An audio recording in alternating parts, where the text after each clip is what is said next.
કેટલી અરજી દઈ ગયા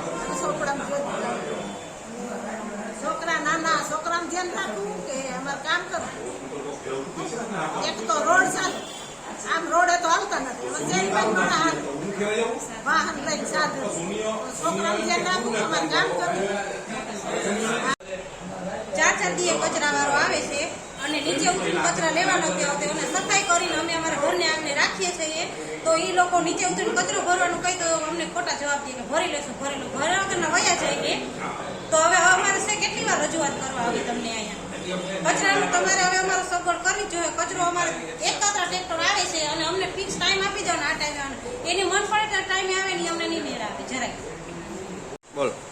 અમે 17-15 બાયું આવ્યું છીએ અને અમારે પાણી રસ્તામાં 2 હદ ભરાય છે. છોકરા બાળકો નાના નાના છે એ માંડા પડે છે, કોઈ એક્સિડન્ટ થાય છે, કોઈ નાના ગઢા પડી જાય છે, આકડી જાય છે.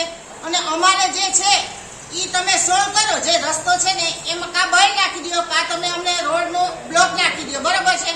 અમે જે કહી છીએ ને એ હકીકત છે. અને પાછું તમે અમને એમ કહો છો કે અમે રોડ બનાવી દઈએ રોડ બનાવી. જ્યારે તમારે મત દેવાનું હોય ત્યારે તમે આખી ટોળકી આવો છો અને અત્યારે તમે અમારા સામું નથી જોતા. એ તમારી લાયકાત નથી. તમે જ્યારે અમને એમ કહેશો કે મત દો ત્યારે અમે તમને શું જવાબ દેશું કે તમે અમને શું જવાબ દેશો? અત્યારે અમને અમારી જે વિધિ છે એ અમારી પૂરી કરો, નકર અમે આગળની કાર્યવાહી ચાલુ કરશું, બરોબર છે. જે અમને છે એ તમે અમારી હક છે ને એ અમને દો.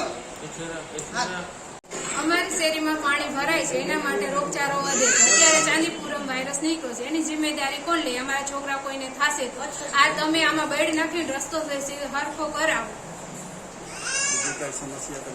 બીજી કઈ નહીં, બહારના વાહન આવે છે એને બંધ કરાવો અને અત્યારે તમે હરખો રસ્તો બનાવરાવો. મારું નામ દાનિશભાઈ અનિલભાઈ ડબગર અને ગોવિંદધામ સોસાયટીમાં અમે રહેલ છીએ. હાલની પરિસ્થિતિ બહુ ખરાબ છે.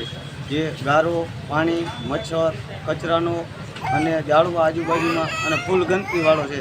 અમારા છોકરાઓને અમે ઘરની બહાર નથી કાઢી શકતા. આટલી બધી સરપંચશ્રીને અમે 3 થી 4 વાર મૌખિક રજૂઆત કરેલી. આજે અમે લેખિતમાં રજૂઆત કરી હતી તોય પણ આનો કોઈ પણ જાતનો ઉકેલ આવતો નથી. જેથી કરી અને અમે સરપંચશ્રીને ખાસ નોંધ લેવા માટે કે તાત્કાલિક ધોરણે આ પાણીનો નિકાલ, આ મચ્છર, આ ચાંદીપુરા વાયરસ આવે છે, આ છોકરાઓને અમારે બીમાર થાય છે તો આના જવાબદાર વ્યક્તિ કોણ? અમે વારંવાર ન્યાયની આ પોકાર કરીએ છીએ પણ કોઈ સાંભળતું નથી. આ રજૂઆત તમે ક્યાં ક્યાં કરેલી? અમે તાલુકા વિકાસ અધિકારી શ્રી, ગ્રામ પંચાયત શ્રી, મામલતદાર શ્રી, પ્રાંત અધિકારી શ્રી અને કલેક્ટર શ્રી. અત્યારે મચ્છર માખીનો એવો ત્રાસ છે કે કોઈ સીમાય કરવો અને પોતે સરપંચે 2-3 વખત રૂબરૂ આવી ગયા એવું નથી. પાછો જે આ મેન